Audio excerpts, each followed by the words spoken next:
we're all live. Okay, we're going to call this meeting to order, and if I could call on Senator Powell to lead us in the pledge. Everyone please rise for the Pledge of Allegiance.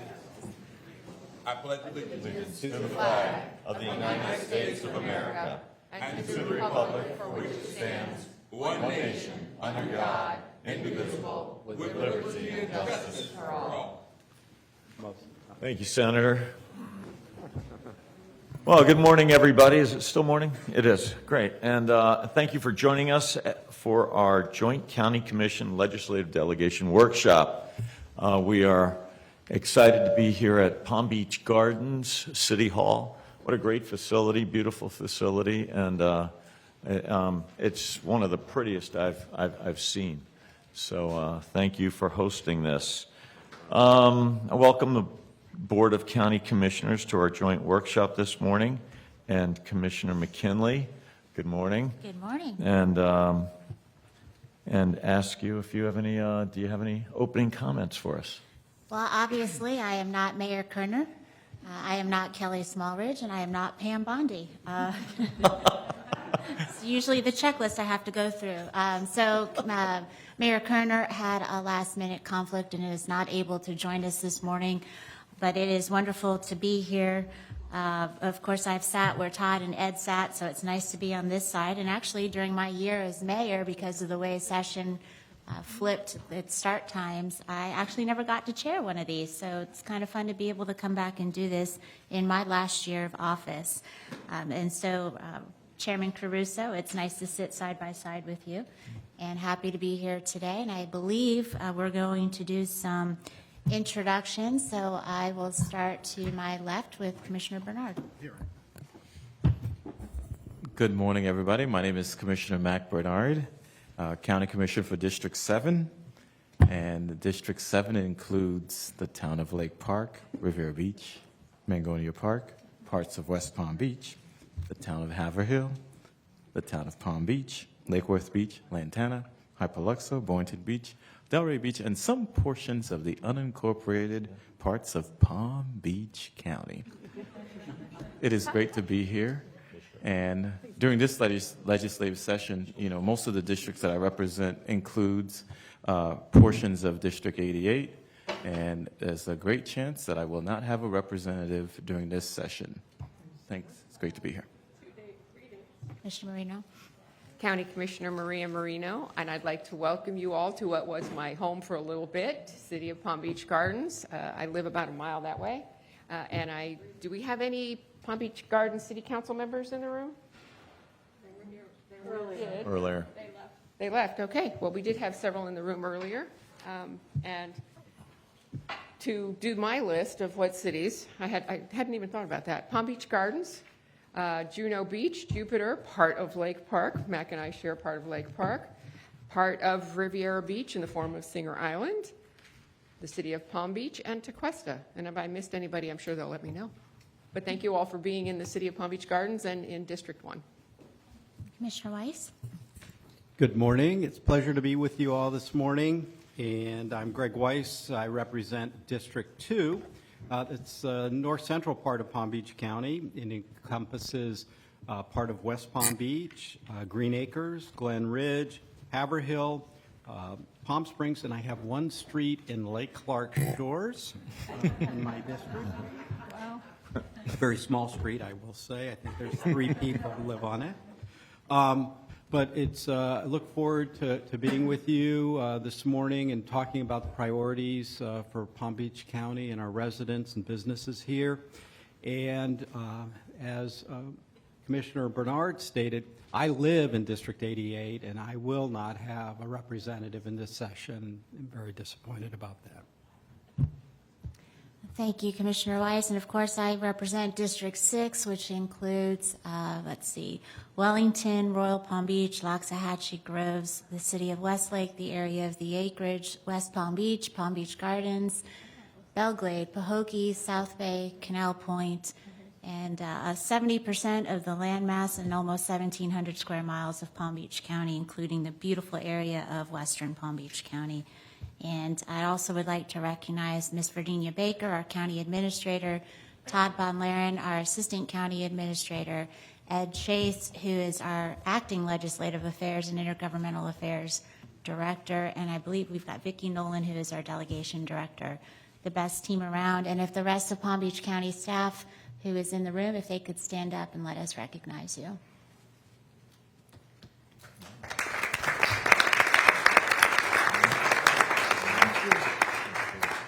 And of special note, it's great to have Denise Kaufman here. She is, I think, on the second week of the job as the new county attorney. And we have Commissioner Sachs, who's walked in, and then I'll have her introduce herself, and then Chairman Caruso will give it back to you. Well, that was a good entrance. Right on time. Thank you, Commissioner McKinley. I'm Maria Sachs, and I am the county commissioner that represents District 5, which is most to the Ag Reserve and those areas that are county, west Boca del Rey, Boynton Beach. Very pleased to be here, and I believe this is your area, isn't it, Commissioner Marino? Yes, it is. This is lovely. Thank you so much, and I do want to wish well our legislators that are going up. It is a completely, it's a tough time, challenging, but I know that we have legislators that will make us proud, and their leadership here with Ed Chase and our county administrator, assistant administrator Todd Bonlaren. And I just don't know how our Ms. Baker raced me all the way up here, and she got here before I did. And shout out to Vicki Nolan, who does so much work for all of us. Thank you, and thank you very much, Commissioner. Thank you, Commissioner, all the commissioners for being here today, and everybody. I wanted to point out we have Deborah Posey from Alcee Hastings' office here, and Camilla Unger and Tricia Mishler from Representative Hardy's office, if you'd stand. And if you can give them some recognition there. Thank you for coming.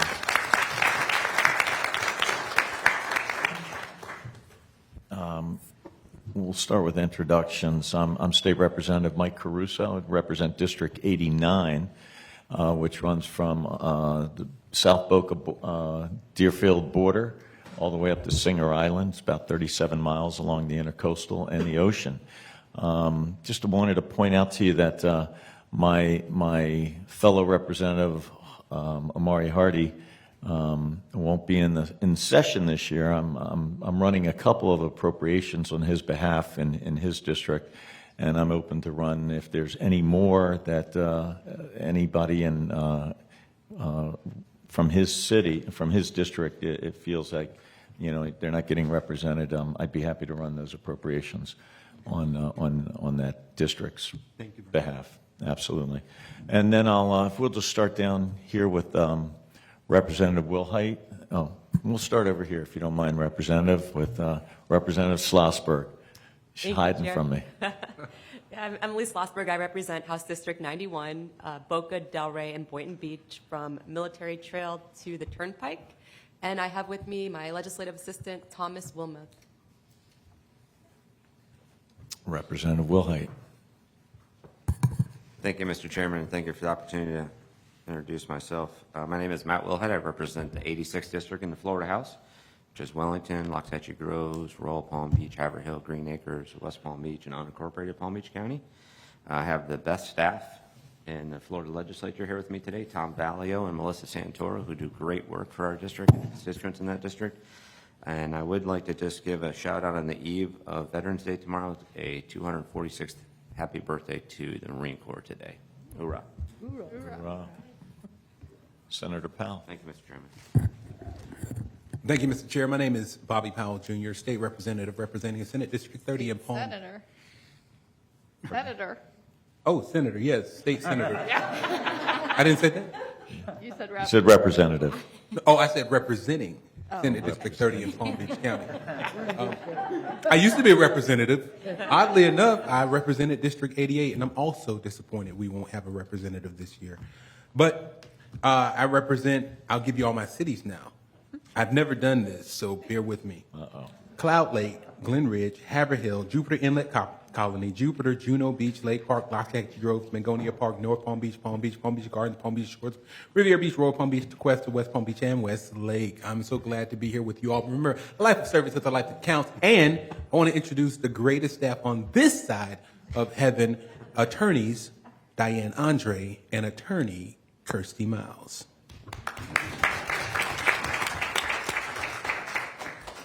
You never fail to entertain us, Senator.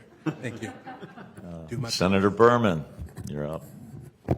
Thank you, Mr. Chair.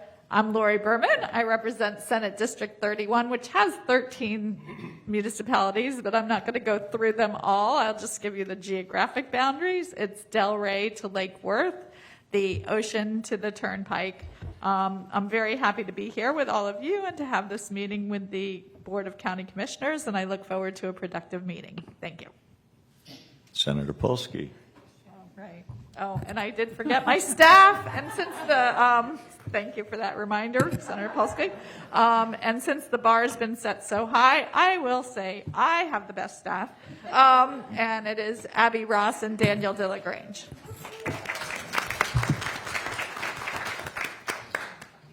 Clearly leaving the best staff for last. I'm Senator Tina Polsky, District 29. I represent South and Western Palm Beach County, Boca, Wellington, parts of Delray, Boynton, Lake Worth, South Bay, Belglade, and I also have 3 cities in Broward. JJ Piscadlo is here with me, and Daphne Fernandez is coming, and David Siegel's back at the office, truly the best staff, whatever you guys say, and look forward to hearing from our county commissioners. And I forgot, I'm flying solo this morning. My staff is gone. I've got one that's getting has a dental issue this morning, and but we've always got Vicki here, and as our executive director, and she takes care of all matters. So thank you, Vicki, for being here and Thank you, supporting. Mr. Chairman. I just want to introduce the best staff. Daniela Bocanegra, this is her 3rd day, and she's already got me under control. I'm so happy. And since we have all 13 members of the legislative delegation that I work for, she's the bomb. And housekeeping, restrooms are in the lobby to the right, and for members and staff, in that little room back there, there's some coffee and water. Okay. Commissioner McKinley, we'll turn it over to you. Yes, thank you. And be careful, because I sat in that seat about 7 years ago and ended up here, so be careful what you wish for. I'd just like to recognize Commissioner Bernard and Senator Powell and Chairman Caruso as the smooth sound of WPBC. You guys have radio voices. And also congratulations to Representative Schlossberg on her recent engagement. We're very happy for you.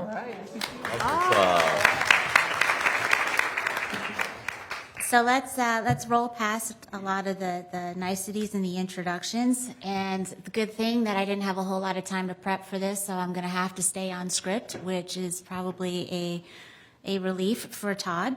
So they've categorized our conversations into 5 of the county's priorities. And we're going to have Todd and Ed go through and give us some explanations about a little bit more description about what each of our priorities encompass this year.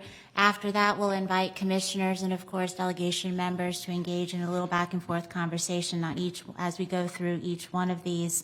We hope that you, as members of the delegation and as our voices in Tallahassee, will give us a little bit of inside baseball on the atmosphere in Tallahassee in which you see having a good chance of moving and what probably doesn't have a good chance of moving this year. We rely on you to provide us that feedback. Also, please share with us as delegation members what some of your priorities are and where county staff and our lobby team can assist you in lifting some of those priorities. So with that, we're going to spend about 10 to 15 minutes on each category, leaving time at the end for conversation and discussion and questions. And I will give it back to Todd Von Laren and Ed, and we will start with our county highlights from the past session. Thank you, Commissioner McKinley and Chair Caruso. As Ed and I are both former state and federal legislative staffers, we want to say to all of our legislative staff, we think you're all the greatest. This is Thanksgiving time, so we think it's always appropriate to give thanks to our legislative delegation for some of the wonderful things that they've been able to provide for us and issues that they've worked so hard on behalf of Palm Beach County for in the previous legislative session. Obviously, affordable housing was one of those issues that was at the top of our list. And we had a couple of rough times through the session, but we were very pleased to get $209 million statewide, of which $7.3 million came down to Palm Beach County. Just so you know, at full funding, we would receive over $15 million to the county, and we're going to continue to work with you all in this session coming up in that regard. The C-51 reservoir, $48 million. Thank you to the entire legislative delegation. Also, Edgar Fernandez on our lobbying team is here from Anfield. Thank you, Edgar, for spearheading that as well on our lobby team side. Thanks to Senators Powell and also to Representative Roth and Caruso on our Lake Worth Lagoon funding that we received $250,000 for in the area of the Loxahatchee River, $353,000. Thank you, Senator Powell, for your work on that, as well as Representatives Roth and Snyder for your advocacy. Our Restore Reentry, this is an issue that we've gone to bat and battle with the legislature year after year, and we could not have done this without Senator Berman and Representative Wilhite. This is our program that helps from folks that are leaving the criminal justice system back into the community to help restore some of their job opportunities, and it's been an incredibly successful program. $750,000 for Everglades Workforce Training Program, thanks to Senator Polsky and Representative Skidmore. The Butterfly House, which was an initiative that we worked on a while back, started with Senator Elizabeth Benaquisto, and have been able to continue that. That is our Rape Crisis Treatment Center here in Palm Beach County over by the Wellington Hospital for $282,000. Again, on the big picture issue, Visit Florida, $50 million, library grants, $21.5 million, and cultural museum funding at $23.2 million. Many thanks. We've had a lot of beneficiaries in the community because of that work.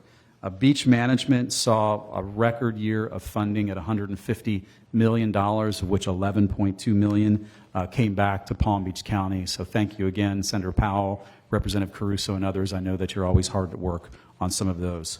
And then on the policy side, just wanted to point out a couple of bills.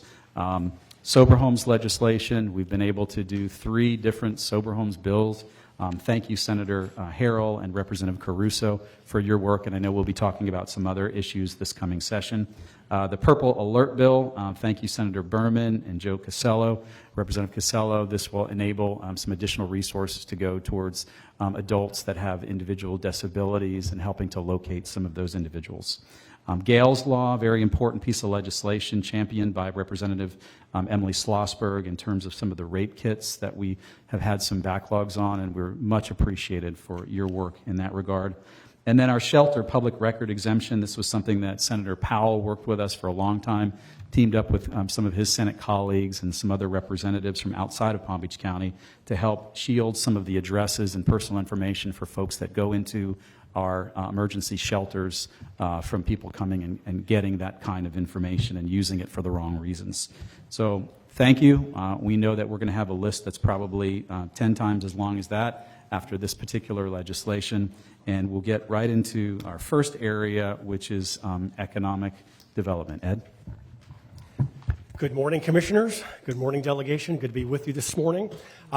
As Commissioner McKinley said, Todd and I are not here to lecture or lecture you, so we're here to tee up some items that will hopefully foster some conversation. So after we're done with the slide and you see us staring at you, please do not mistake that for uncomfortable creepiness. We are just encouraging you to kind of share some of your expertise on that particular issue as we go forward. So if we start with economic development, we always start with economic development in the Glades region. So we will continue to work on funding components of the Glades region master plan, which includes improvements to existing affordable housing, as well as the development of new affordable housing. We will work on stormwater improvements and appropriations thereby. We will work towards the mitigation of muck soils, which causes increased costs in economic development and construction in the Glades, which is always an ongoing concern. and we will work to ensure that the Glades has proper funding for appropriate shelter facilities for emergencies. Some issues on the statewide economic development platform. We are in full support of the Florida Job Growth Grant Fund and full funding for that.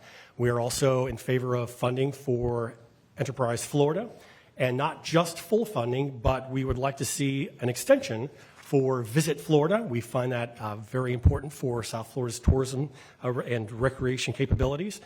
A couple of new items that we are looking forward to working on. Number one is equestrian tourism. So that's an issue from Wellington to Ocala to Pensacola.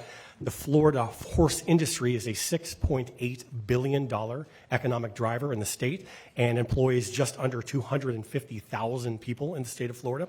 So we would like to see some promotion of our equestrian industries, as well as the possibility of some investment of state tourism dollars for the promotion of equine tourism throughout the state. And finally, an issue that was brought forth from our Department of Economic and our Housing and Economic Development, thank you, this week, is the revision of the Rural Jobs Tax Credit. This is a FAC priority. So what this is, the existing Rural Jobs Tax Credit is provided to new or expanding providers in rural areas of opportunity. And that includes Belglade, South Bay, and Pahokee. And it is valued up to $1,000 per new job. So our department would like to see that revised and extended upwardly to a situation that does not require a specific minimum number of new jobs, and up to a $2,500 tax credit for eligible businesses in those areas. So some appropriation requests in the area of economic development. First and foremost, we will continue with the Glades Region Infrastructure Program. That is some infrastructure improvement projects specifically in the Glades area to repair and restore water, wastewater, stormwater, and transportation infrastructure in the Glades region. We are making that request currently $3 million. Thank you very much to Senator Tina Polsky and Representative Kelly Skidmore for sponsoring that in the past and agreeing to sponsor that appropriation this year. We will also work again on our Peanut Island restoration project. The now Coast Guard station on Peanut Island is a historically significant structure. We would like to work to build that structure into a usable item and involve it into some historical and ecotourism possibilities on Peanut Island. So we are looking for a $1.5 million appropriation for the restoration of those facilities to bring that island back to life. For the Everglades Workforce Training Program, again, that's a program through the Department of Economic Sustainability that provides technical skills and training for individuals who are either currently employed in agriculture or individuals that are seeking employment opportunities outside the agriculture industry in the Glades. So the future of this program is specifically designed to grow to meet the training and workforce needs outside the areas of agriculture in the Glades region. And again, I'd like to thank Senator Polsky and Representative Skidmore for sponsoring that request. Finally, on this list is the C-51 boat lift. This was part of the Chain of Lakes Blueway Trail Access Project. So the Chain of Lakes Blueway Trail is a chain of lakes that starts in South and Delray Beach and extends upward near the town of Lake Clark Shores. If you have a small vessel, you are able to make your way all the way through there without stopping. But once you're there, you're kind of stuck. So at the C-51 spillway, what we would like to do is currently get dollars for some design and permitting, but ultimately create a boat lift at that structure. So if you are in a small vessel, a small boat or a canoe or a kayak or a paddleboard, and you get to that C-51 spillway, you would be able to use this boat lift to lift you up over the spillway, drop you gently into Lake Bon Laren, and there you would be able to... And from there, you would be able to go eastward into the beautiful Lake Worth Lagoon and enjoy all of the natural resources there. So we are working currently with the town of Lake Clark Shores, not just to work on the funding for that boat lift, but we are also trying to create some dollars for some trailheads in the Lake Osborne area. So we will move forward on that effort.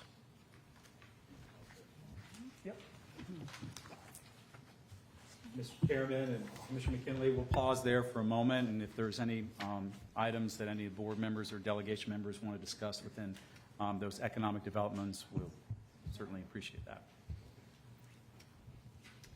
If you could just raise your tent so it'll be easier for us to recognize, but Commissioner Sachs? Thank you. I believe my microphone is already on. I have a question with regard to the equestrian tourism, and I refer to slide, let me see, number 5, and I believe, Ed, you spoke about statewide programs, and you mentioned equestrian tourism, which is wonderful and something that we've always supported for years in Tallahassee. But you did mention Wellington through Ocala, and is that in Inc.? Because we have numerous equestrian centers in West Delray and West Boynton Beach that also contribute to the wonderful, revenue brought in by equestrian activities. Our effort is no way bound by Wellington to Ocala to Pensacola. We would certainly venture farther south wherever the horse industry is. Excellent. Okay, just wanted to be sure that we were including, let's say, South Palm Beach, Boca Raton, all the way up through Ocala. Absolutely. Excellent. Thank you. Thank you, Matt. Thank you. Representative Wilhite, did you have a question? I did not, Mr. Chairman, but I will say that Wellington is a great place represented for our equestrian activities. But I do know and recognize that there's so many other areas around this county that are so important. Just this last year, we fought about some of our a horse industry in this state that's very small but very important to Palm Beach County, and the state thought it more important this year to get rid of them. But we still continue to fight, and even this year, or last year, the state recognized it was so important that I would pass the first fireworks ban in a municipality dealing with equestrians. And so this year, the town of Loxahatchee Groves has asked me to do that again. So I recognize how important the equestrian industry is into all of Palm Beach County, but thank you for your contributions. There's a huge facility down in West Boynton Beach, obviously, that's so important to horse racing that we've had Kentucky Derby winners come out of there. And so it is so important. So obviously, I have a colleague that represents the Ocala area that thinks their area is the most important equestrian area, but we know that Palm Beach County is where the most important equestrian area is, and we'll continue to fight that is the Winter Equestrian Festival and capital of the world for equestrian. So thank you for that hard work. That is thank- very true. Quietly And say sort of a Jupiter caveat. also. Oh, if I may, just a caveat. When we talk about, this is talking about equestrians, let's make sure that the decoupling does not include horse racing. And I know that's very important for your colleagues up there, Representative Wilhite, when it comes to keeping the horse racing and hopefully harness racing, which they train in Delray, West Delray Training Center. So any issues of decoupling, we want to keep them maintained, representative to the greyhounds as much as possible, and make sure they do not include horses in that whole umbrella of decoupling. It's a caveat. Thank you. Agreed. And thank you, Representative, for that legislation regarding the fireworks. We know how important that is. I had a question. Aside from Peanut Island being on here twice, $4.5 million. Peanut Island is very important. Very important. And I love it there. And I've taken my Boy Scout troops and Cub Scout troops there and have set up camp right on the site that you're looking for the redevelopment dollars on, and it's a great facility. I was wondering, does it also include the Kennedy bomb shelter restoration? Yes, as Administrator Baker just said, that might be the second appropriation for that. But yes, it does. So that whole entire compound we see as fertile opportunity for ecotourism and historical tourism. So yes, it would involve the bunker as well. Great, thank you. Thank you.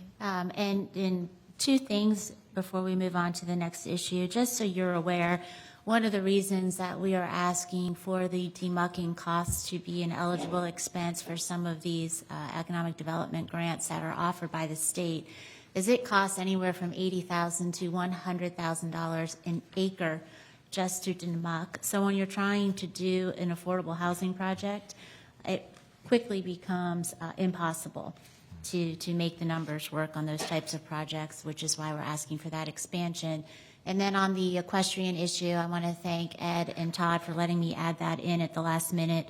That came out of a roundtable I held with the Business Development Board and some of the equestrian industry in Wellington, and also working with my colleagues in Marion County to recognize the significant impact of that industry and making sure that there are dollars, at least through Visit Florida, for infrastructure improvements in that industry as well as advertising dollars.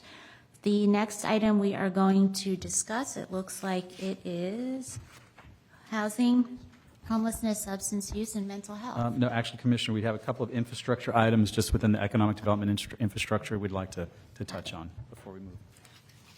I should probably turn the page. Got it. So thank you for allowing us to move on to transportation and infrastructure. The Department of Transportation, the FDOT grant programs, we do support full funding of all of those programs, including the public transit service development program, the transit corridor program, the park and ride lot program, and particularly the airport development grant program. The SCOP Small County Outreach Program funding is very important, not just to rural counties as well, but to some of our western regions. We look for full funding to support road reconstruction and repaving in those areas.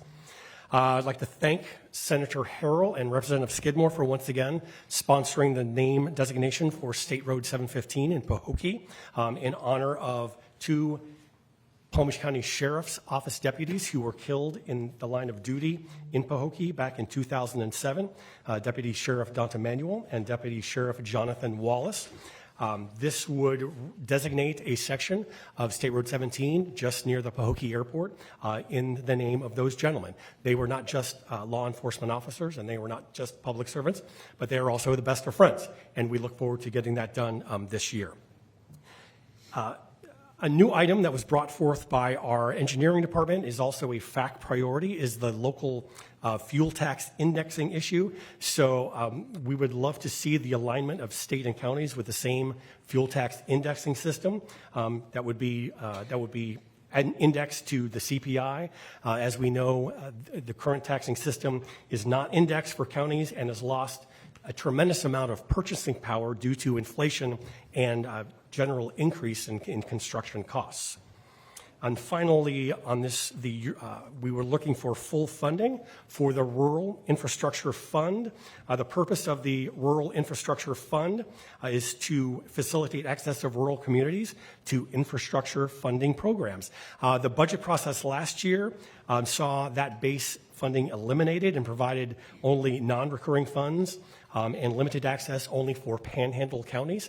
We would like to see that dollar amount back up to its full funding level of $3.6 million with access from all counties available.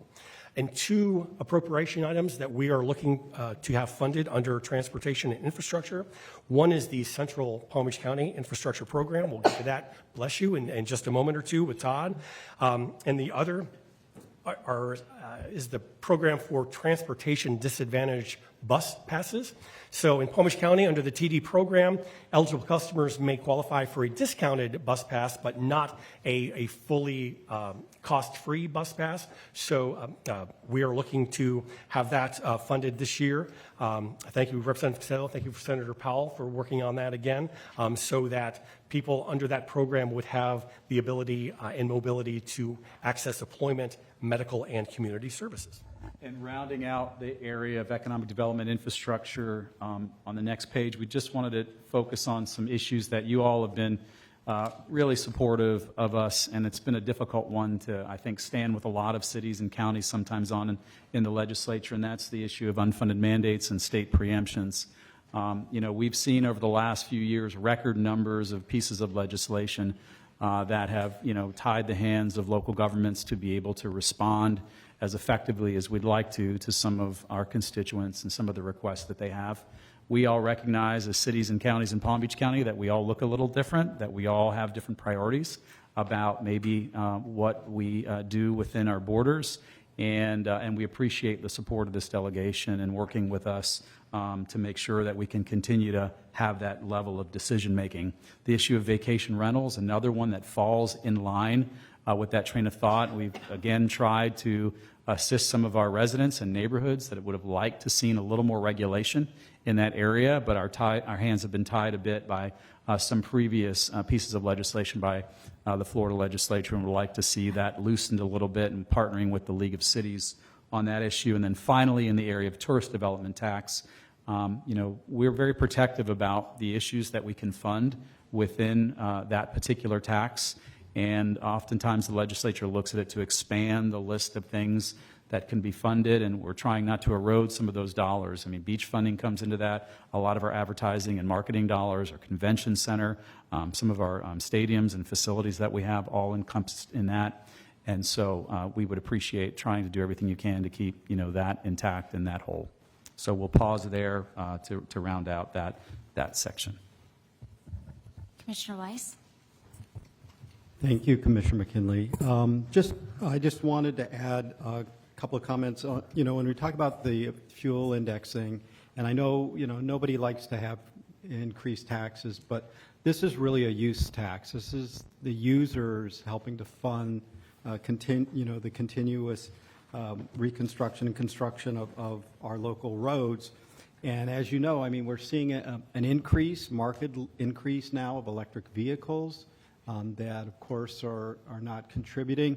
And additionally, and thankfully in a good way, cars are getting much more efficient in the amount of fuel that they use, so much higher miles per gallon. And so without the indexing going on, it really does put a crimp, if you will, or it doesn't allow us to move as quickly to address some of the congestion and so forth that is we're seeing. And then on the area of vacation rentals, and we've had a lot of different conversations about it in the past, but one other point I think we also need to be, and maybe a study can be undertaken, but I believe there's a substantial amount of rental housing that would have been long-term rental housing that's being removed from the market because these homes are being put into the short-term rental market where they can achieve higher revenues. And so in addition to what we're seeing with the housing costs increasing because of all the folks that want to move here and the higher demand for homes, we're also decreasing our supply of rental housing.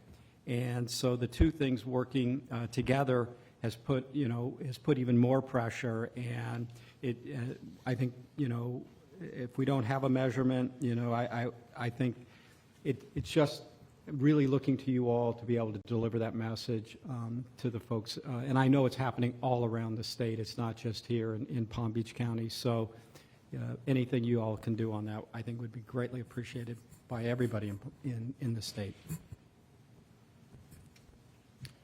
Todd, do you want to continue? Yes, ma'am. If I could ask a question first. Thank you, Commissioner.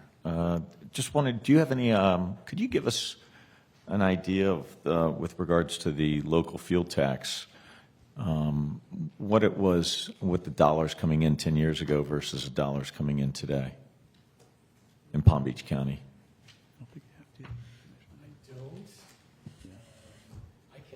We'll have to get back to you with that, but we can follow up with you later today with those figures, or maybe before the meeting's over, we'll get our staff to get that to us. That'd be great. Yeah, no problem. Are there any other questions, comments? Okay, we'll move on to housing, homelessness, substance use, and mental health. So the next couple of slides take on what are some of our top priorities in Palm Beach County in those specific areas. We start with affordable housing. We thanked you for the work that you did last year on affordable housing funding. Obviously, we would love to see full funding of that Sadowski with the real estate market the way it is, and a lot of sale of homes that is getting very flush with dollars. So we please implore you to do everything you can to support fully funding appropriations for sale, for SHIP, and our Sadowski funds. Homelessness, obviously, is something that we continue to battle, and as we see the cost of housing continue to rise, it's more and more difficult for people to find affordable workforce housing. But please support some of the efforts for some of the DCF Unified Challenge grants, some of the mental health funding, which we often find folks that are homeless suffering from some of those types of disabilities, and also with our youth homelessness prevention. So many of those programs we think will help work with us to help solve the issue of homelessness in Palm Beach County. And then as an appropriation, we appreciate the support for the seeking of funds for our Homeless Resource Center 2, which is in central Palm Beach County. And Lori Berman and David Silvers, both are taking on that for us. So thank you, Senator Berman, and thank you, Representative Silvers, for your continued support. And then on the next slide, in the area of substance use and mental health funding priorities, clearly the legislature has seen that I think mental health is one of those issues that we cannot ignore. $900+ million last session for different substance and mental health related funding that was provided. We believe that we need to continue to increase some of that funding, not only to address some of the issues of opioid use and addiction, but also some of the other drug uses that we're seeing in our communities with crack cocaine, with cocaine, with other types of opioids. It's widespread, and it's not just opioids. It's a host of different issues, so we would appreciate any of your support there.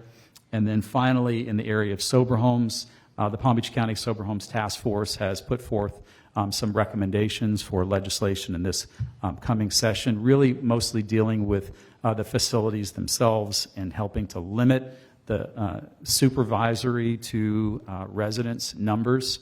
They're pretty high as they are, and hopefully we can get those down to just make sure that the folks in those facilities are getting the proper supervision and care that they need. So, Chairman, Commissioner, those are some of our housing, homelessness, substance use, and mental health issues for your discussion. Commissioner Bernard? Thank you, Madam Chair.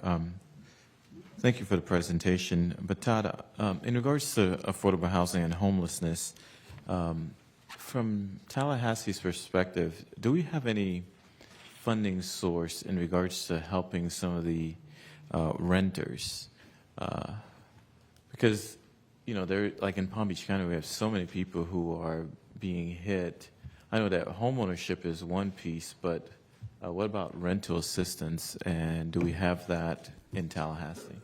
Yeah, thank you, Commissioner Bernard. So the SAIL program that exists in the state of Florida is primarily geared towards helping out with rental assistance, and we're asking for full funding of some of those SAIL funds. I know that Sherry Howard is with us today from HES and works very closely with a lot of our residents, along with Jonathan Brown in our department.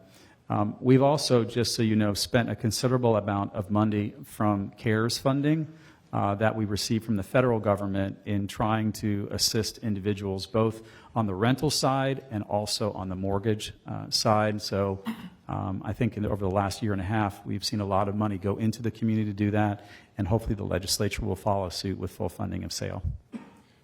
One follow-up. And so on the, you mentioned the SAIL piece.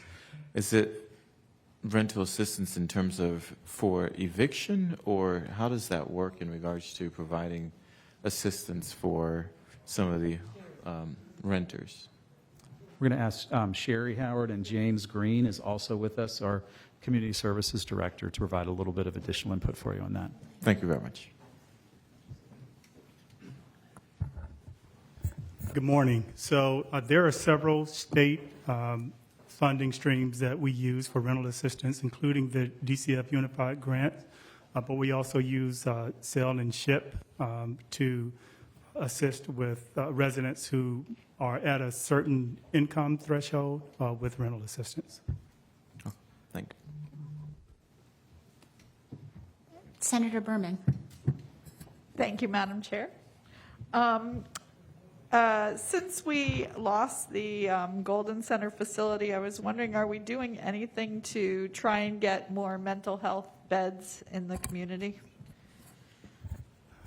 So we are working with the managing entity to identify ways to bring more beds on board. We're working more closely with the private sector to get them to leverage those opportunities. But certainly, looking at more mental health beds is an issue.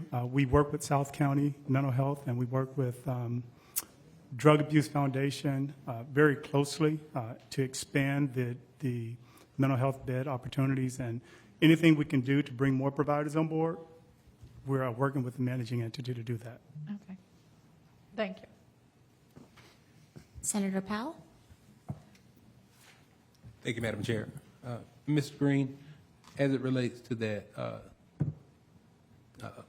the incentive program for rentals, one of the questions I have to piggyback off of what Commissioner Bernard asked is, we're seeing in the development world where people are renting places. Let's just say right now there's some places that are going for $1,500 a month, and the owner of a building, a development or condo, or whatever it is, decides, rising cost of inflation, all those things, to increase the rent by $1,000, which has happened in some places here in Palm Beach County. I understand step-ups, $1,500 to maybe $1,600, $1,700, $1,800, but within a year's time to raise the rent from $1,500 to $2,500, do we have any types of programs in the county, or is there something that we can fight for on the state level that will allow us to help mitigate that cost? Because a lot of people are starting to deal with that. It is my understanding, I think when we talk about SHIP funding, those dollars are really used by the developer, and the county then matches those SHIP dollars for the development of the housing. On an ongoing basis with the rent and what you're referring to and what Commissioner Bernard is referring to is really ongoing assistance for those individuals out of a pot of money. There is no set revenue coming in from the state. So yes, we need your help. And especially here in Palm Beach County, because our rents are increasing, almost doubling, with people coming in from out of state that can afford it.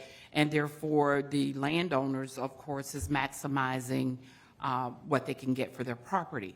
And so it then creates more homelessness, and we do have funding coming in to assist with homelessness. However, we're also facing the challenge of even finding somewhere to put homeless people in.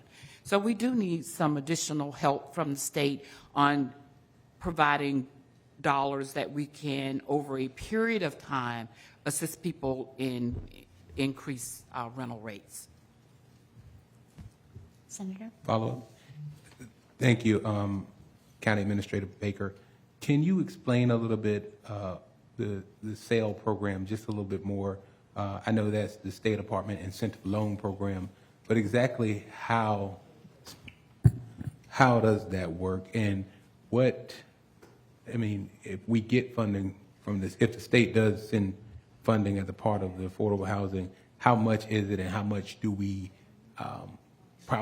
what is our need as opposed to what do we get? You know how earlier you bragged on your individual staff? Well, I have the best staff. And so I don't have to try to go back in memory and make sure I'm accurate. So I've got my staff here. Sherry Howard is going to answer that question for you. So thank you. So the SAIL program is the State Apartment Incentive Loan Program, and it's for developers to apply directly to the state. It does require a local match, and when different developers require that local match, we use our funding sources to help leverage those dollars so that they have better success in achieving the award from that program. So that is how that program is used. Thank you. Commissioner Marino? Thank you. I'll put my real estate broker hat on for a moment, but is there something that the state could do to do a rental cap rate? So, and I know it's been done around, other states do it, where a landlord cannot increase the rent more than a certain amount.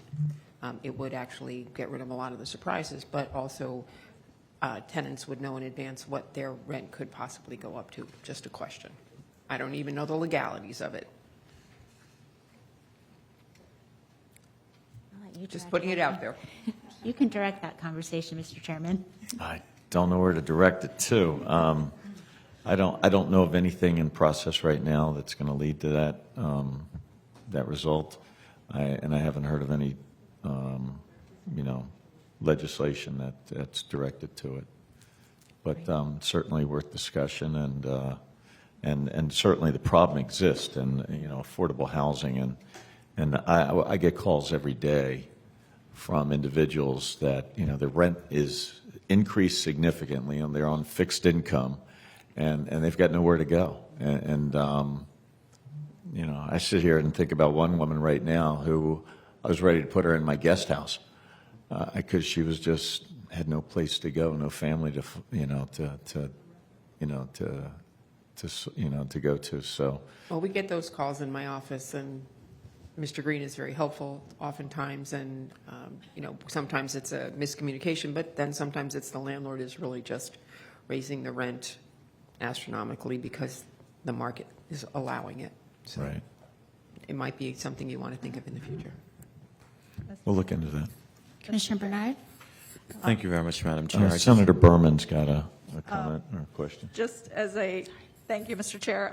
There is a bill pending. It's House Bill 580 and Senate Bill 580 and House Bill 6017 filed to have rent control by Senator Torres and Representative Escamani. I sit corrected. Thank you for that. Thank you, Senator Berman. Commissioner Bernard, you had a follow-up? Yes, thank you very much, Madam Chair. Virginia, since you mentioned that we have staff here, to me, I believe that the workforce housing program that we have in the county is pretty much one of the best in the state. Sherry, if you can kind of like explain the workforce housing program and how we use that workforce housing program to try to alleviate some of these rental issues. So the workforce housing program, which was actually spearheaded by our county administrator long ago, sorry, not too long ago, is becoming very successful, especially because of the new construction that is coming into the county. Basically, or the essential basics are that when a certain developer wants additional density, they were required to have additional workforce housing units built in. And there are a number of ways that they can achieve that, whether they pay in lieu fees, which isn't the desire of the county. We really want the inventory. They can do the exchange program. They can do, off-site. They have a number of options. And the county continues to work with developers to make this program a success. So we work very closely with that community, and I think we're getting about 3,000 units that now have been approved through the workforce housing program. And as soon as we get them online to be sold, we're selling them. We're getting them on the streets, and it has been very successful. And does it have like a range in terms of the rental amount that they can be charged in different levels? Yes, there are different income levels. For the housing, it's for the for sale, it's up to 140%. Okay, thank you very much. We are working on looking at that because we utilize HUD's guidelines and we utilize the state's guidelines on rentals. But those are extremely high. And so we're looking to see what we can do to modify the cap that would be associated with the workforce housing program. And we'll be bringing that back to the board later. Okay. I think, Mr. Chairman and members of the delegation, a couple of things. It might be helpful if there are workshops before relevant committees in Tallahassee, if we had an opportunity to come do a presentation on some of the unique housing programs that we are doing in Palm Beach County.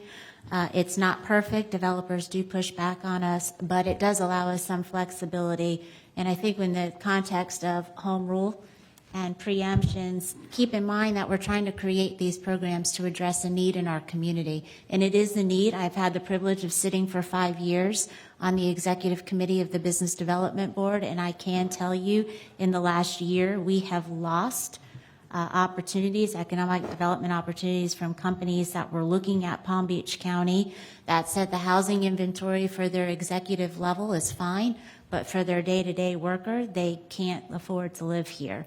And so they actually end up going elsewhere.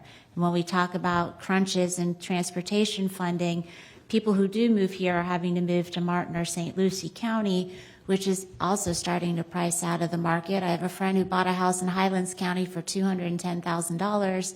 2 months ago was offered $1 million for it by a realtor. So this is happening all over the state. Not exactly sure what the answer is. Some sort of renter bill of rights is probably a conversation worth having, but we're happy to help engage. I rent, it's $2,100 a month that I pay, and my units are now renting for $5,000 a month. I've talked to Michelle McGovern about moving into her garage if I have to come March. So she's got that on standby for me, but we fund decently. I mean, we could always use more.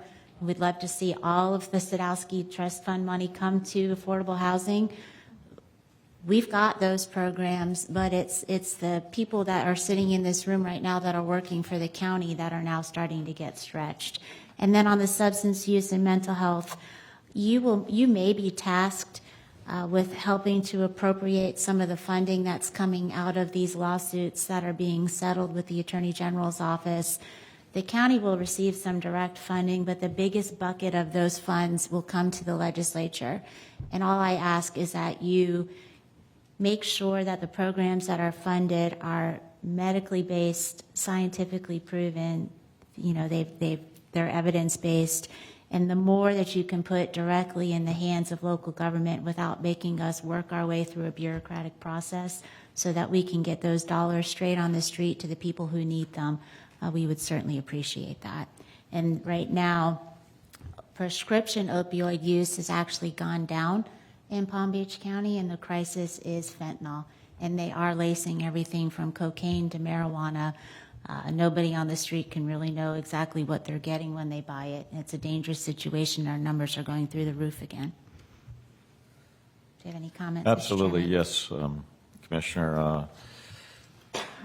Mental health, drug abuse, major issues in our county, and I've sponsored legislation on sober home and the industry, and I've got legislation pending as we speak, which I just filed with regards to that I'm working with Dave Ehrenberg on for sober homes and getting more of those in the industry to become certified.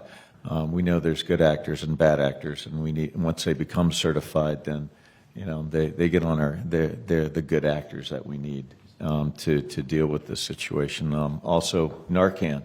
I've got a bill to get Narcan more out into the public, the community more on a larger basis, so that we can save individuals that are, continue to die from overdose on fentanyl, and that's certainly a problem. I'm a strong advocate for increase in mental health. I think it's not being addressed, and it's such a minimal level right now, and it's probably our biggest issue.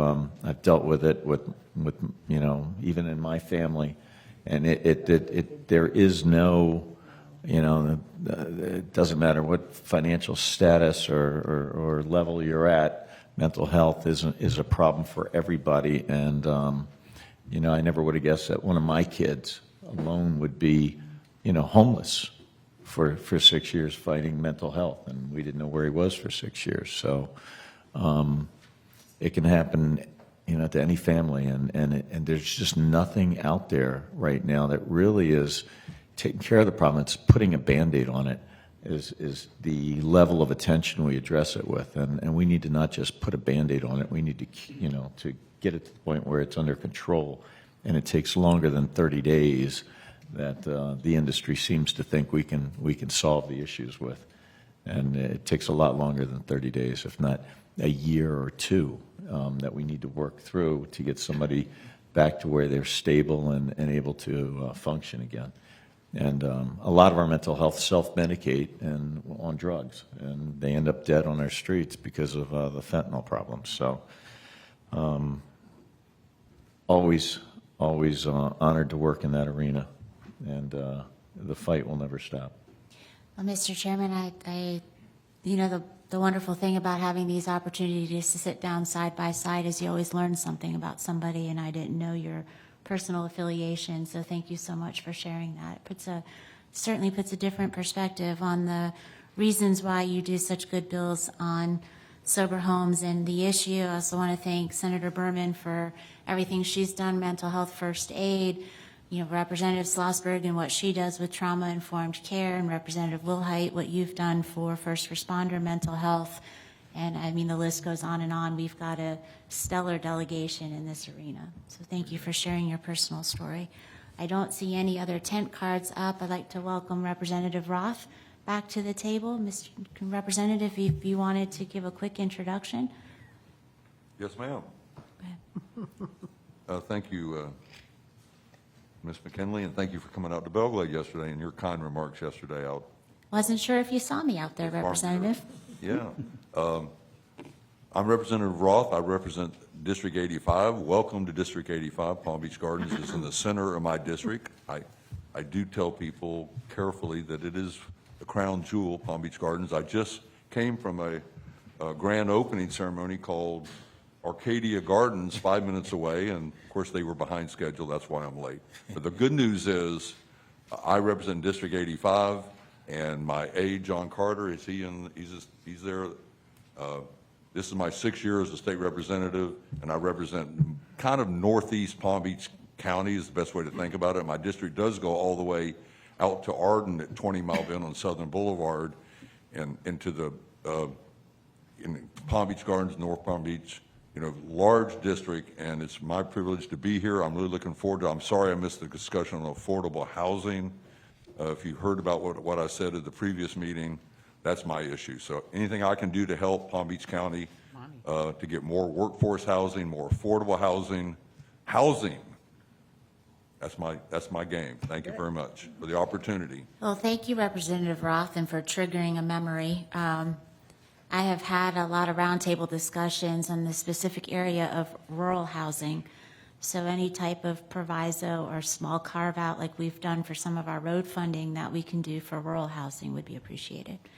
I don't see any other tent cards up, so I'll give it back to Todd for Environment and Natural Resources. Thank you, Commissioner. And just to take it one step quick back, Chair Caruso had asked for some of the numbers on the 10-year increase in what we've seen in gas taxes from 2011 to 2021. Just so you're aware, in 2011, we were collecting $60.3 million in gas tax. In 2021, $67.4 million. So, an 11.5 to 12% increase over that time. Not really that significant when you think about what the cost of building infrastructure has been in Palm Beach County, both from roads perspective and also in transit and providing transit, which is where those dollars go. So those are some of the span in that regard. And if I could add that with inflation and the increase in cost and the increase in roads that we have in our county, that represents really a decrease in funding overall. So a significant decrease in funding. So, yeah, we have to. It's certainly not keeping up with CPI in the county, No, I assure you of that. something that we need to address, and I'll look into that. Okay, thank you. Thank you, Mr. Chairman. We will move on to environment and natural resources issues. First, our beach and inlet management projects. We do support, at a minimum, the funding of $50 million for beach renourishment and beach funding projects. We were very happy, and we thank you again for the $150 million that were given to beach renourishment projects last year. We look forward to including as many of the 11 projects that Palm Beach County has on the priority list that currently total $4.7 million. We added an issue on the Comprehensive Everglades Restoration Plan projects in Palm Beach County. Since SERP was authorized by Congress in the year 2000. There were 7 of the 68 SERP components that were to be constructed in Palm Beach County. Since that time, exactly 0 of those projects have been completed in Palm Beach County. We are going to take every effort that we can to work with the state, the Water Management District, Florida Department of Environmental Protection, and even on the federal side with the Army Corps of Engineers to advance every interim and long-term project, a SERP project we can within the borders of Palm Beach County.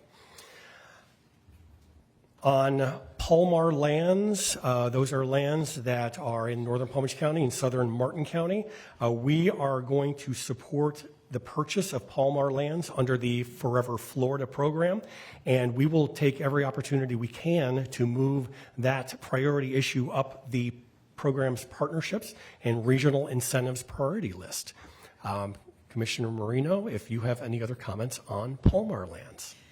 Well, geez, I'll put my 10 card up. Since I am the county's designee on Palmar, and we had a meeting yesterday, it really is imperative that we do all we can to get more land in Palmar under conservation.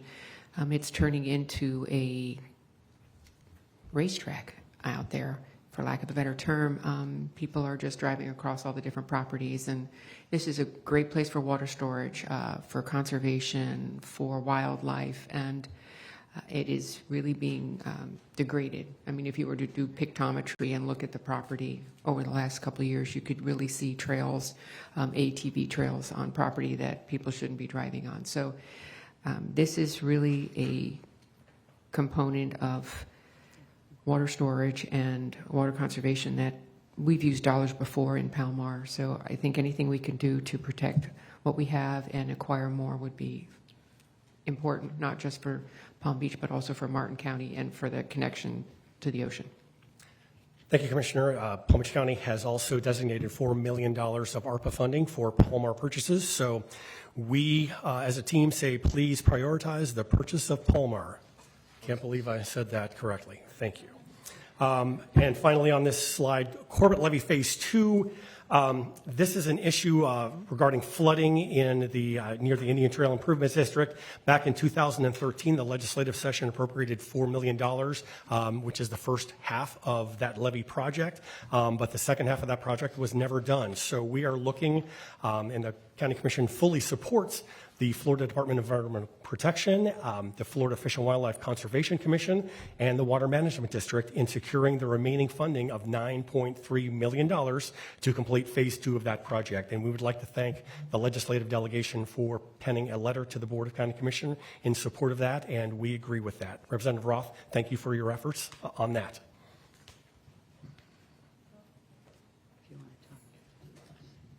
Can I put my sign up? Yeah. I'm going to let Ed go through the rest of the environmental priorities, and we'll come back, if that's okay.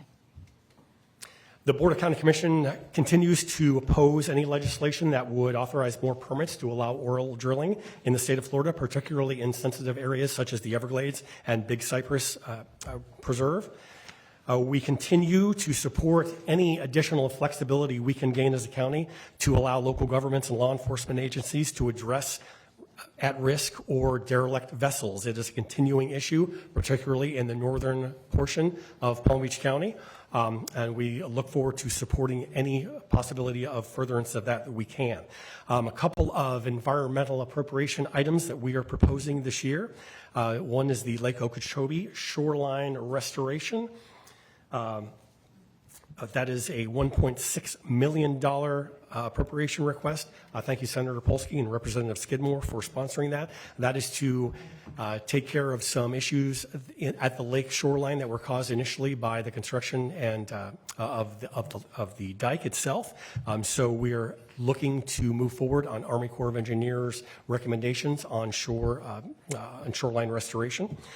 The Green Cay Phase 2, that is a new program this year that we are very excited about. That is some upgrades to our Green Cay facility. That would involve a construction of an advanced water purification facility, construction of a state-of-the-art educational center, focused on water conservation and water treatment, construction of a purified water pump station, and a construction of a 63-acre park, a public access park in Green Cay. So that is a $3 million request that is being backed by $10 million of money that Palm Beach Board of County Commissioners had put forth from their ARPA funding. So we are looking forward to that. Senator Berman, thank you for sponsoring that. Representative Schlossberg, thank you very much for agreeing to sponsor that. We do appreciate it. Briny Breeze's pocket study, before I leave this. Representative Caruso, we have spoken with you about this issue. This is an issue in the town of Briny Breezes with construction happening on either side of that very small city. It has caused some stormwater flooding issues. So we look forward to working with you in moving forward to try to put together a study to try to take care of some of those issues. If you have any other comments on that? And then finally, just the last couple slides, on the historic Central County infrastructure funding, we wanted to thank Representative Silvers for his support of this and looking at some of the historical cities in the central portion of Palm Beach County. Our board has matched this with $3 million of ARPA funding. And then finally, the Lake Worth Lagoon Initiative and Locks River Preservation Initiative on slide 16. Just wanted to share all of those programs with you and again, thank the delegation for your support of those requests. Sorry, Chairman Caruso, didn't mean to cut you off. No. That's quite all right. Real quickly, that county pocket area just south of Briny Breezes, due to it's a low-lying area, due to new development that requires higher elevations for new construction, the pocket gets flooded every time it rains, and these homes are now literally underwater to a foot, and I've been in the homes bailing out, putting up sandbags, and that sort of thing. So I appreciate the work that the county has done for this, and look forward to bringing this one across the finish line. Representative Roth. Thank you again, Chair. Yes, you did give some good details on some of the environmental stuff, but you did not on Corbett, so I'd like to take a minute and just say, first, thank you to my county commission for your approving it. I guess it's a November 2nd meeting, $2 million request to help us with the Corbett Wildlife Area, Corbett Management Wildlife Areas dike that protects obviously the Corbett Wildlife Area and allows them to have high water levels and do what they want to do to protect their flora and fauna.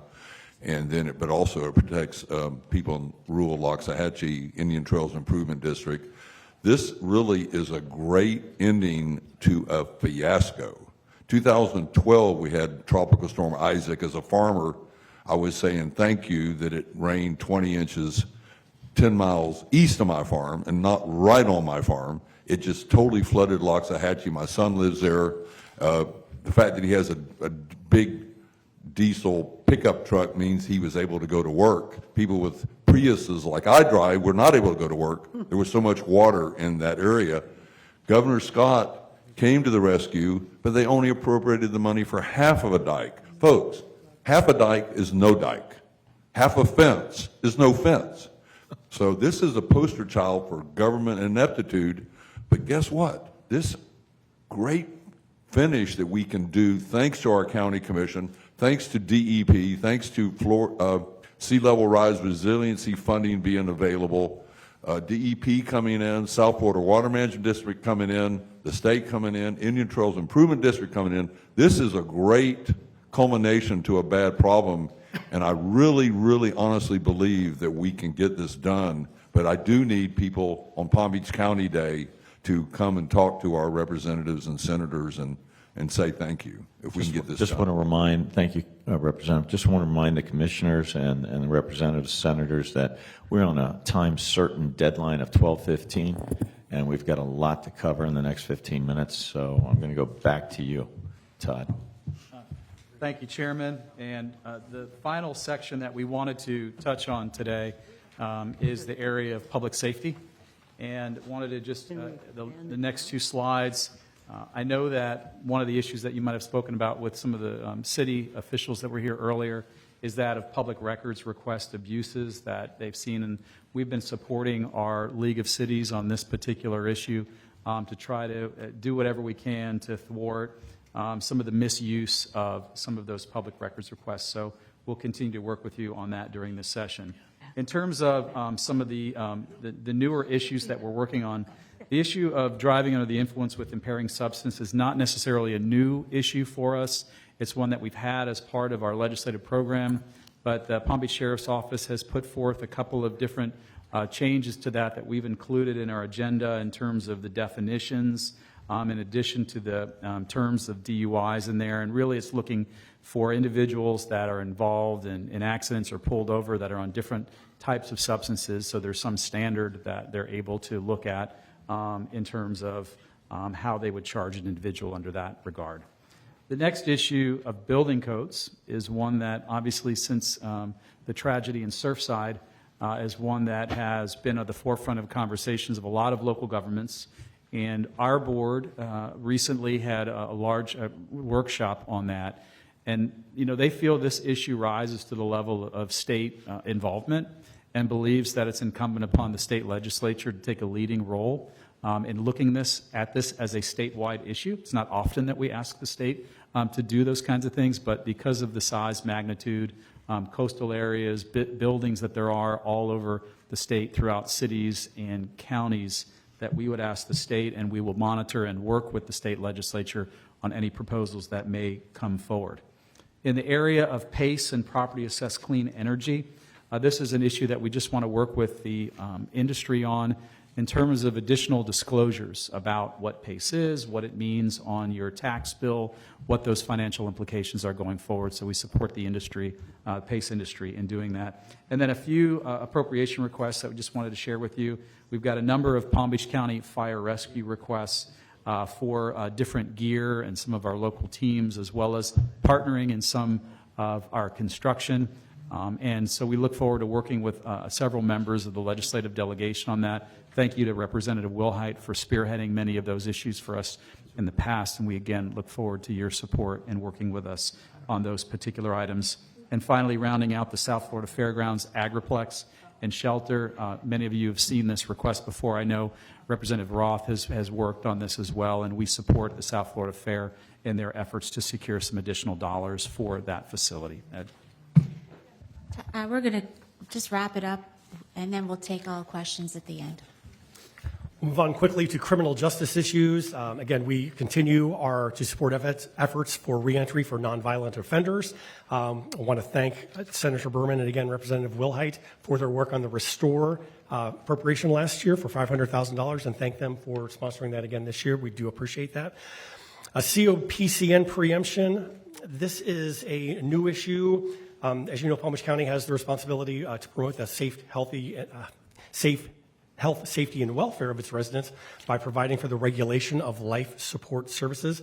Palm Beach County, their emergency medical services ordinance does establish standards for issuing certificates of public convenience and necessity, COPCNs, for basic and advanced life support.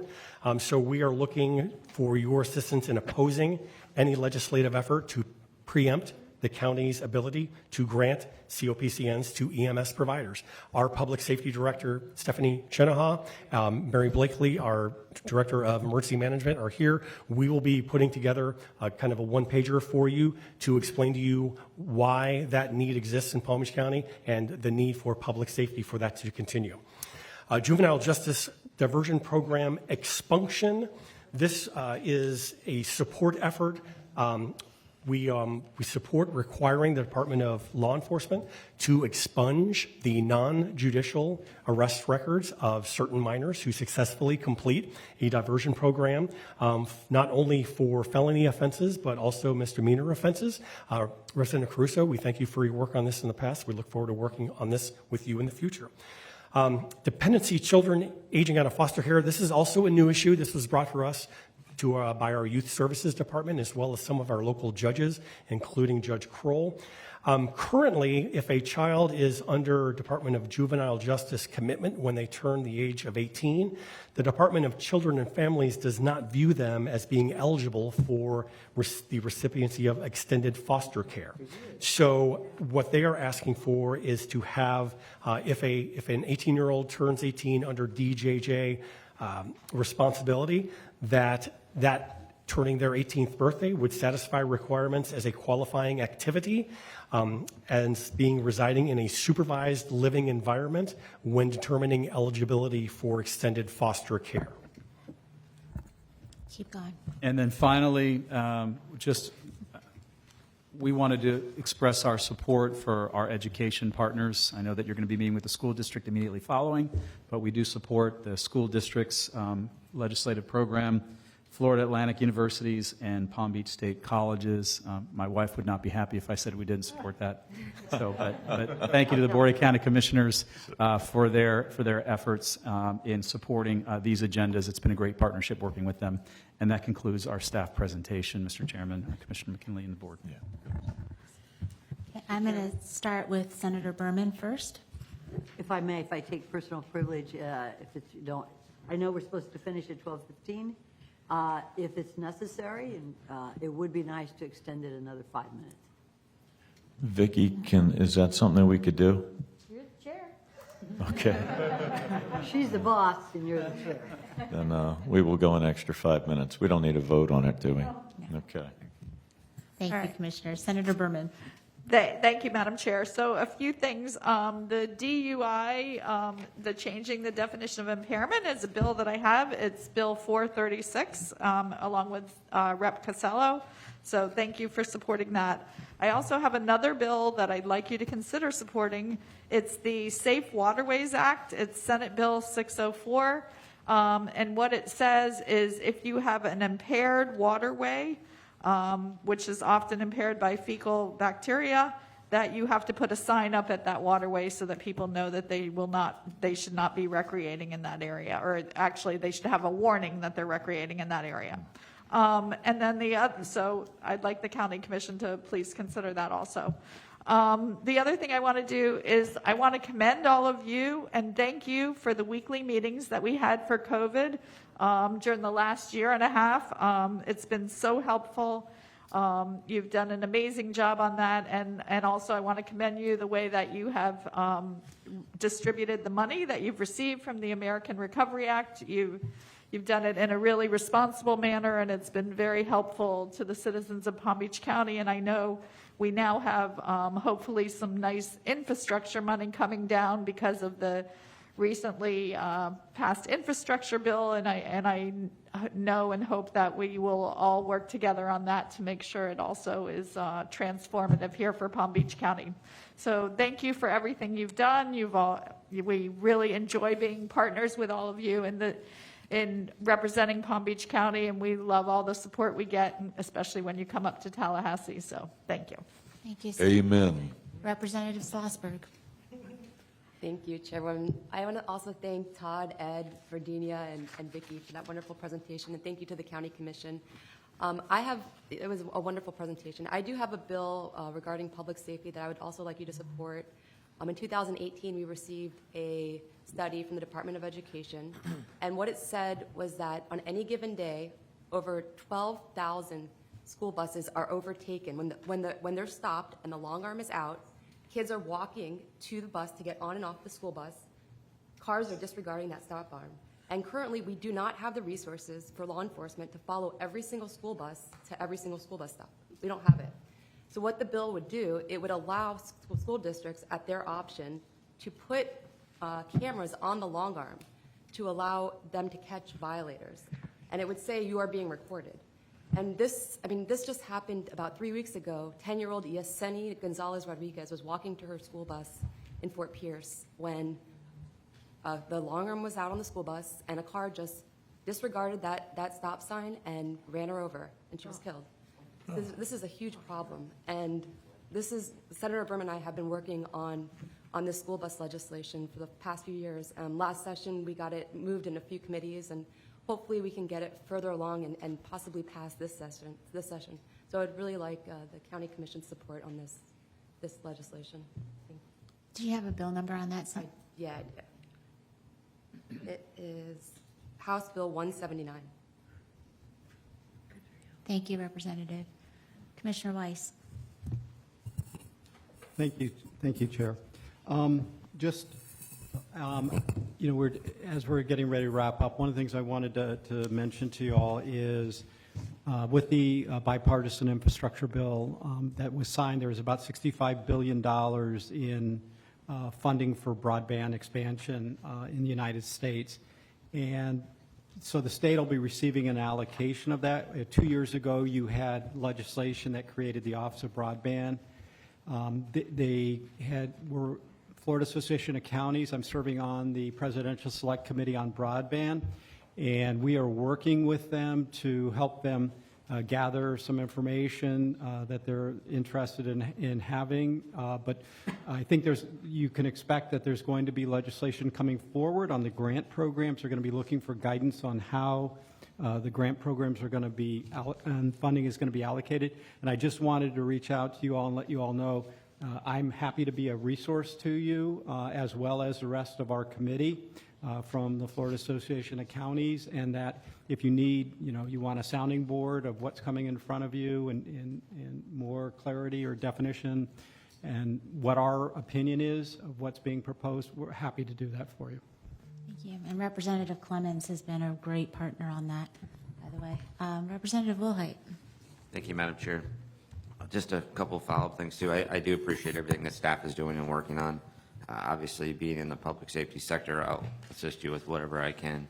Giving Narcan, being in the sober homes in my profession, or obviously these allocations that you're needed, committed obviously to Todd or the commissioners, anything I can help with. I mentioned earlier with the city's concern I had with the recent allocation of funding from state and federal for the wastewater projects that were funded. Yesterday, the governor released it. And, what I've found out is that apparently all of these major counties in South Florida don't seem to have a basic management action plan, an alternative restoration plan, or a final order on a rural area of opportunity under a certain statute. I can't imagine Dade, Broward, Palm Beach, Monroe, all these counties don't have any of that, but we got none of that funding yesterday to Southeast Florida. And, 8 of the 16 counties that South Florida Water Management touches didn't get any of that money. So I guess I'd ask your staff to see if there's things that if this is factual, why we can't have all these things in place or do whatever to start trying to bring some of this federal funding down. Apparently the state is going to get about $19 million from this new, as it was said, bipartisan infrastructure plan, and the governor is already saying it's pork belly money.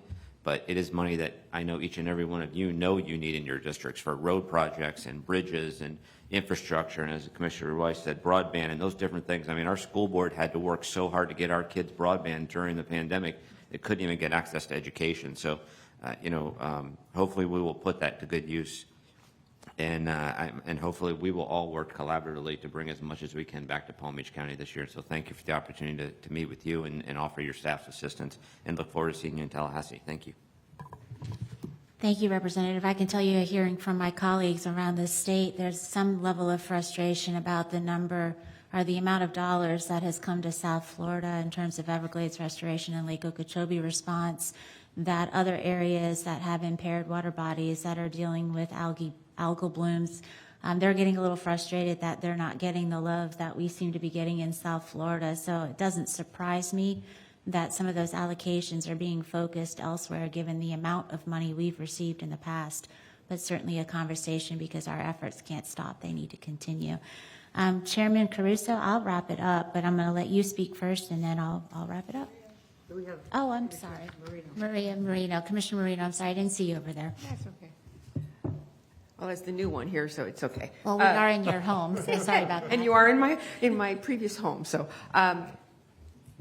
we talk a lot about the environment and the natural resources, but, in this part of the state, our water resources are also very important to our tourism. So anything we can do in environmental preservation and restoration is necessary. The Loxahatchee, it's only one of 2 wild and scenic rivers in the state of Florida. And so if you've toured it, if you've taken the boat ride on it, you can see the degradation up there. So anything that you can do to help that would be greatly appreciated. Thank you. Chairman Caruso.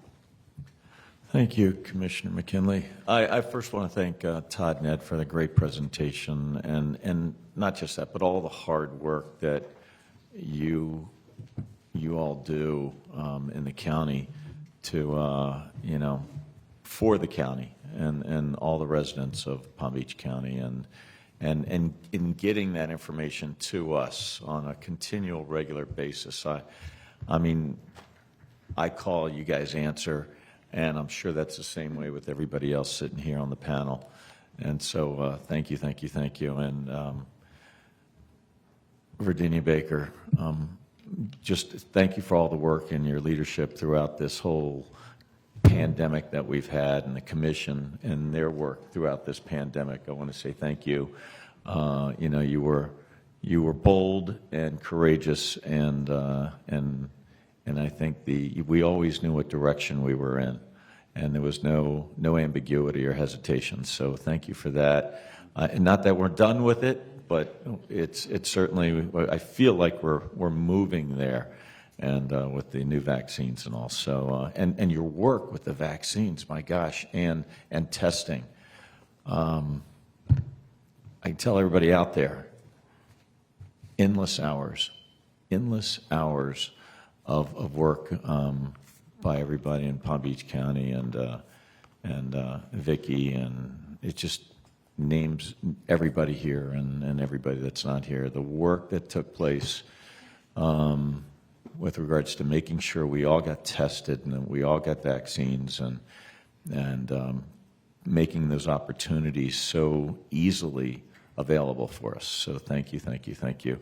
One thing I did want to point out that I think that Ed mentioned specifically, the juvenile diversion program expunction. I'm doing a bill on gain time, and also with regards to increasing gain time, and making a first possession of recreational marijuana a non-criminal act, more like a parking ticket. So I'll look forward to adding that to that bill again, and if you can give me a call, we can get some language on that. I'd appreciate that. Other than that, I'll turn it back to Commissioner McKinley. And I think I have 2 minutes, Mr. Chairman. Good. I'll speak quickly. A couple of things. I want to thank Senator Polsky for everything that she does to elevate the agricultural community, and Representative Roth, of course, you being a farmer, but it is her district, and thank you for everything that you do. There was a terrible drowning about 2 weeks ago out in the Glades, and I know the city of Belglade has an appropriation request to help redo their pool out there. It's a place we could offer swim lessons and prevent that in the future. I'll make sure we get information to you, although I think you're already sponsoring it. Prison closures are certainly going to be discussed this year in Tallahassee. We've got Sago Palms and, of course, the South Bay Correctional Facility. We've already lost a correctional facility in Belglade. Just keep that in mind as those prison closures are discussed, that it's not just the people who work in the prison, but it's the businesses that support those entities in the community. Our ARPA dollars, we did put $64 million aside for environmental projects, another $11 million to do the South Lake Worth Inlet seawall restoration, another $60 million, I believe, for housing, and $40 million for broadband, and $10 million for behavioral needs in the community, mental health and substance use.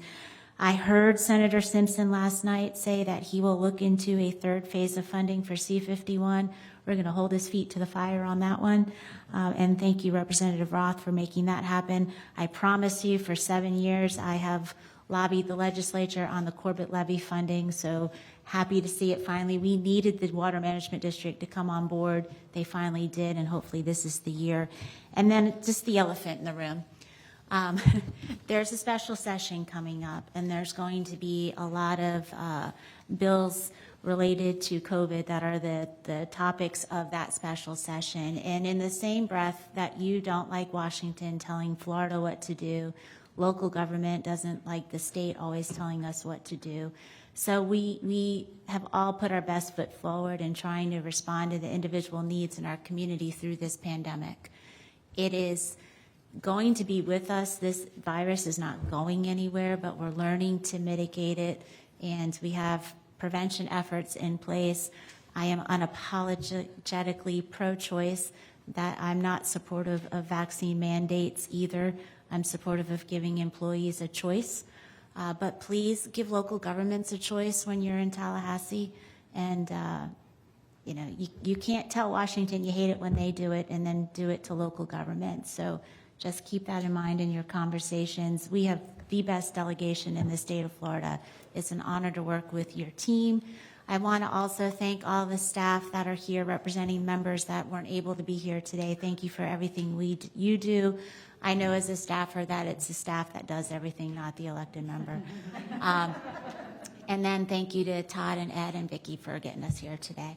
With that, Mr. Chairman, if there's no objection, we'll adjourn. We are adjourned. Take care, right?